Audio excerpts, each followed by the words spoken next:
Okay, new knowledge ito para sa akin, ano. So, alam na natin yung mga conversion of unit sa mass.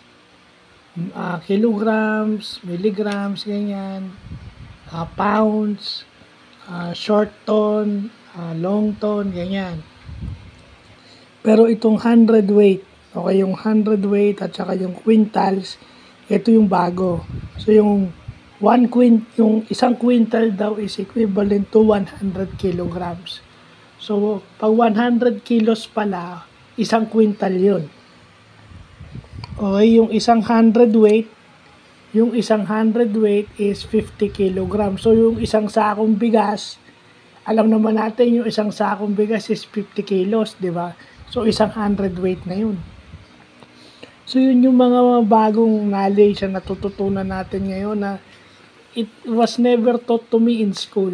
No? So, maganda at may natututunan tayo. At sa mga estudyanteng nakakapanood nito, sana makatulong sa inyo to. No? Quintals, hundredweight, and kilogram conversions. So, yun lang po.